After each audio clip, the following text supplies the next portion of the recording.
Henri de Sauce, bonjour. Bonjour. Vous êtes coordinateur d'SOS Fin de Vie à l'Alliance Vita. La conférence de citoyens qui a été mise sur pied par le Comité consultatif national d'éthique s'est prononcée en faveur de l'euthanasie. Est-ce qu'on est là en face d'un artifice qui permettrait de passer outre l'avis de la communauté scientifique et de légiférer sur la base de seuls critères émotionnels?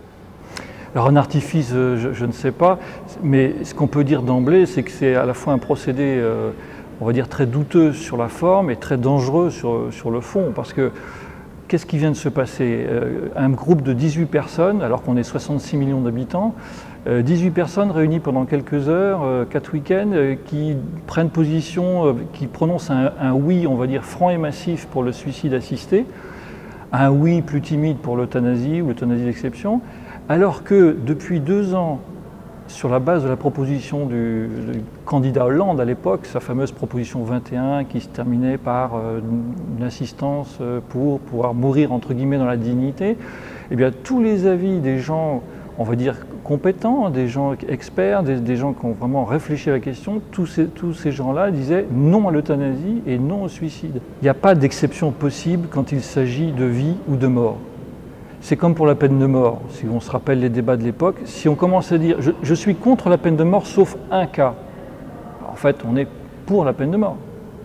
Pour l'euthanasie c'est pareil, on ne peut pas dire je suis contre l'euthanasie sauf quelques cas exceptionnels. Non, une fois que la porte est ouverte, elle ne peut pas se refermer. On n'a jamais vu une brèche d'une digue se colmater toute seule. Les partisans de l'euthanasie réclament un droit à mourir dans la dignité. Est-ce que ça signifie que la maladie et la vieillesse sont perçus comme des indignités? C'est ce qui nous distingue de l'animal ou d'une chose. Donc dire que ma dignité pourrait disparaître, que dans ma déchéance je n'ai plus de dignité donc je dois disparaître, c'est une vision fausse à la fois de la liberté et de la dignité. Par exemple pour notre association Alliance Vita, nous avons un guide des 10 idées solidaires. À travers ce guide, on invite les personnes à poser des gestes simples pour accompagner les personnes, ses proches ou des personnes qu'on va visiter dans une maison de retraite ou à l'hôpital pour faire cet accompagnement. Parce que les problèmes sont trop graves. On ne peut plus rester vous voyez, comme ça indifférent aux choses. Non, là il y a quelque chose d'extrêmement important qui se passe et il faut se mobiliser. Je pense par exemple à un appel tout récent qui vient de sortir il y a quelques semaines qui s'appelle « Solidaire en fin de vie ».